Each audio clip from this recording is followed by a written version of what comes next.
Արցախից բռնի տեղահանված 18 ընտանիք է ապրում Ամասիայի տարածաշրջանի բնակավայրերում։ Զբաղվածության խնդիրը հողագործությամբ, անասնապահությամբ ինչ-որ չափով լուծել են, բայց բոլորին մտահոգողը բնակապահովման հարցերն են։ Վարձակալությամբ են բնակվում, թեև օգտվում են պետական աջակցության ծրագրերից, նաև բնակապահովման ծրագրի շահառու են ճանաչվել, բայց Ամասիայի բնակֆոնդում աջակցության գումարին համապատասխան բնակարան չեն գտնում։ Մարդու իրավունքների պաշտպանի հետ հանդիպմանը արցախցի ընտանիքներն այս հարցի մասին բարձրաձայնեցին։ Խնդիրը համակարգային լուծում պահանջող է, նշեց Անահիտ Մանասյանը։ Հարցը խոստացավ պատասխանատու գերատեսչություններին ներկայացնել։ Մարդու իրավունքների պաշտպանը ինքը օժտված չէ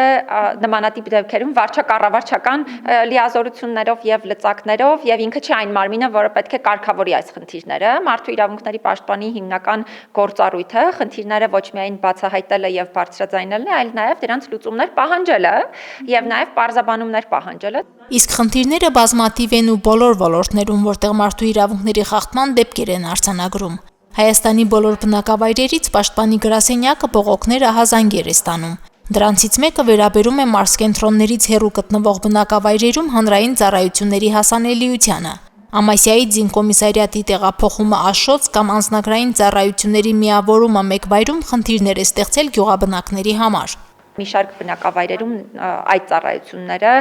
կենտրոնների տեսանկյունից, այն նկատի ունեմ գրասենյակների տեսանկյունից այս պահին այլևս չեն գործում եւ մի փոքր այլ տրամաբանություն է որդեգրվել,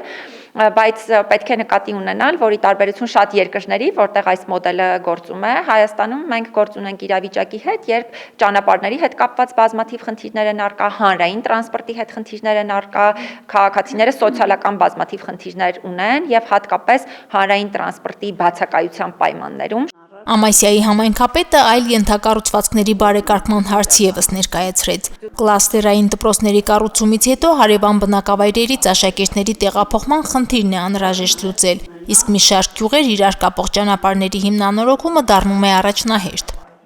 Գյուղական բնակավայրերից հասնող դիմումների բովանդակությունը շատ քիչ է տարբերվում քաղաքայիններից, որոնք հիմնականում առնչվում են բնակարանային սոցիալական հարցերին։ Շիրակի մարզից մարդու իրավունքների պաշտպանի գրասենյակ ստացված դիմումների քանակը նախորդ տարվա համեմատ ավելացել է։ Երկրաշարժից տուժածների մասին է խոսքը եւ այդ խնդիրները դեռևս ցավոք սրտի ամբողջությամբ չեն լուծվել։ Դրա պատճառները տարբեր են, կամ որ ընտանիքը բազմանդամ է դարձել, կամ որ ընտանիքի անդամները երկրից հեռացել են, հետո վերադարձել են հետ Հայաստանի Հանրապետություն նորից։ Սրանք նույնպես համակարգային խնդիրներ։ Դիտարկելով հաշմանդամություն ունեցող անձանց իրավունքների խախտման դեպքերը, մարդու իրավունքների պաշտպանի գրասենյակը մտահոգիչ է համարում միջավայրի մատչելիության խնդիրը Հայաստանում։ Սա արդեն հանգեցնում է հաշմանդամություն ունեցողների իրավունքների խախտումների տարբեր ոլորտներում։ Պիտի հատուկ շեշտադրեմ մատչելիության հետ կապված հարցը, որը ամբողջ հանրապետությունում է առկա եւ բնականաբար նույնը վերաբերում է Շիրակի մարզին եւ նույնը վերաբերում է հենց Գյումրիին, որովհետեւ միջավայրն ընդհանուր առմամբ մարդկանց համար մատչելի չէ։ Բնականաբար միջավայրի մատչելիության բազմապիսի կարծրատիպերի առկայության պայմաններում շատ դեպքերում խաթարվում է հաշմանդամություն ունեցող անձանց կրթության իրավունքն ի սկզբանե, որովհետեւ նրանց մի մասը կամ նախկինում կամ հիմա էլ չի կարողացել պատշաճ կրթություն ստանալ։ Մարդու իրավունքների պաշտպանը նախադպրոցական կրթության իրավունքի ոտնահարում է համարում նաև հոկտեմբերի 20-ին Գյումրիի քաղաքապետարանում իրականացրած օպերատիվ քննչական գործողությունների պատճառով քաղաքում գործող մի շարք մանկապարտեզների բնականոն աշխատանքի խաթարումը։ Այդ օրը պաշտպանի գրասենյակը ահազանգեր է ստացել։ Դարձյալ երեխաների կրթության իրավունքի հանգամանքը նկատի ունենալով սկսել ենք նաև ուսումնասիրություն այդ հարցի վերաբերյալ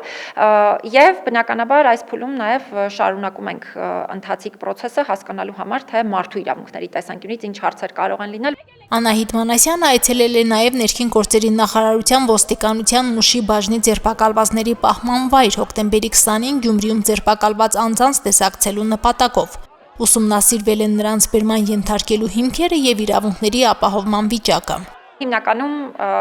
կարող եմ հստակ նշել, որ խնդիրները այն համակարգային հարցերն են, որոնք միշտ են բարձրաձայնում Հայաստանի գրեթե բոլոր բնակավայրերում ձերբակալված անձինք, մեծամասամբ, եթե հավաքներին է հարցը վերաբերում, մեծամասամբ խոսում են այն մասին, որ իրենց օրինակ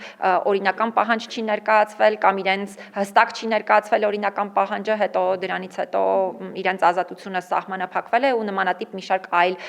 հարցեր։ Աշխատանքային այցի ավարտին Մարդու իրավունքների պաշտպանը հանդիպում է ունեցել Շիրակի մարզպետի հետ։ Քննարկել են մարզում մարդու իրավունքների պաշտպանությանն առնչվող խնդիրները։ Մարինե Դիրբինյան, Արարատ Ծատուրյան, Հորիզոն։